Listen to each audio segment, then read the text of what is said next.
Hello, everyone. My name is Paranoid Punk, or Punk for short. Now, before I begin, I'd like to first thank the entire Arweave team and the Arweave community for this incredible opportunity. So I've been involved in the blockchain space since around 2017. Now, growing up back home, I used to create stone sculptures from opal and soapstone. You see, my cousin and I, we used to carry these huge stones over long distances back to our family home.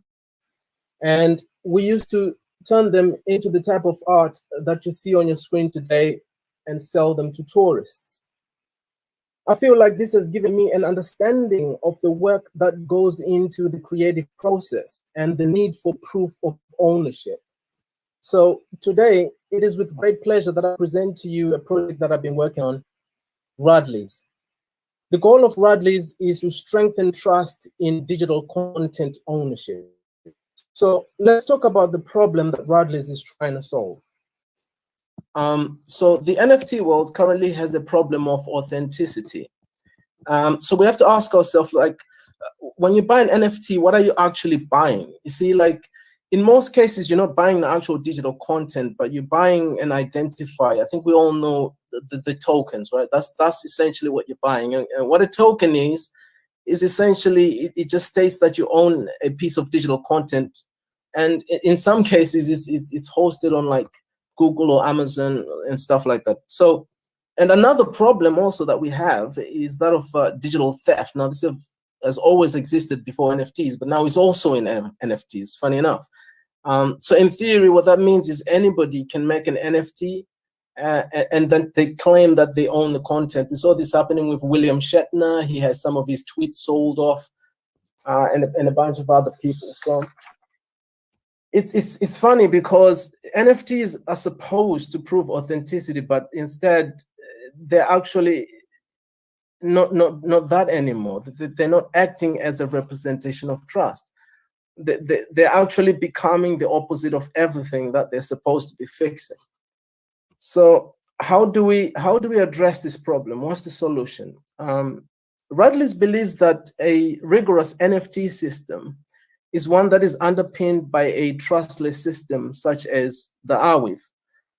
If we put that together with a system that proves true authenticity, a good way of doing this is rigorous vetting of creators and collectors.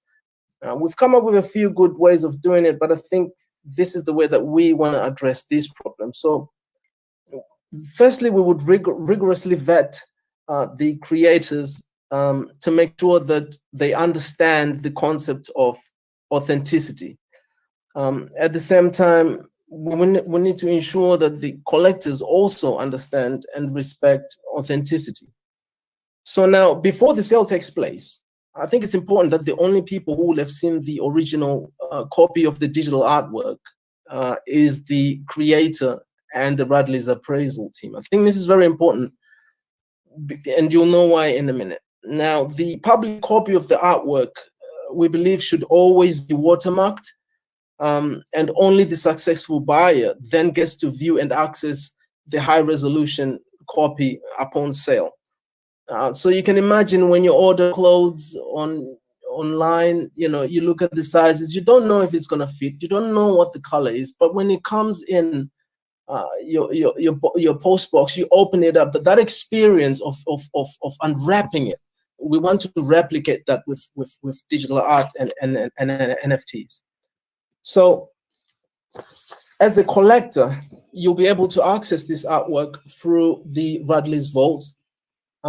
And it'll be the high resolution unwatermarked version. And the initial point of sale is the most important point in an NFT's life. So this effectively date stamps the original version, right? So we feel like that initial sale should be privacy centric. And then after that, it can then become public. But the genesis of his life, we need to capture that in a privacy centric environment. So at Ruddlys, this entire concept is what we like to coin the classified NFTs. Now, ultimately, the goal is to have the whole system live on the Arweave permaweb to ensure perpetuity. We want to make the Ruddlys digital ownership verification and industry standard, so that if you want to buy an NFT and know that it's really authentic, right? There should only be one place you can go to, and it should be Ruddlys, in our opinion. Now let's talk traction. So as you can see from the screenshot here, in the Ruddlys Discord, we managed to attract about 100 users in about 10 days. And this was around March. I think this gives us a real proof that there is real hunger for this kind of thing out here now. So let's get in. So what comes next after the CNFTs? Well, I'm excited to announce that we're working on something else as well, and this is the Ruddlys metaverse. So we believe that, like, not only just digital art, but NFTs can be all manner of digital content, not just art, but think of 3D models, think of videos, music, anything that is digitally created can become a CNFT. So for example, in the Ruddlys metaverse, which is what we're working on now, you'll be able to take these CNFTs and display them in, for instance, the art gallery. In the Ruddlys metaverse, you'll be able to buy sort of the cars that you can see there, an apartment building, clothes, anything that is digitally created can be used in the Ruddlys metaverse. Okay, so let's talk the roadmap. We anticipate to launch the Ruddlys marketplace and the digital vault by December 2021, and by September 2021. And by December 2021, our goal is to have a user base of at least 1,000 active users across our systems. And then we aim to launch the Ruddlys metaverse in early 2022. Okay, so right now the team is just comprised of myself and my co-founder, Lily Kuss. Okay, thank you all very much for your patience and your attention.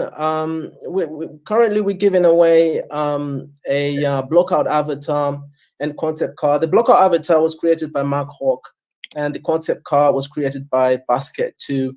Come to our booth, please, if you have time, sign up. And when we launch the Ruddlys metaverse, you can get this car and you can ride around the Ruddlys metaverse and have fun. Thank you all very much for your time, and I'll see you at the booth.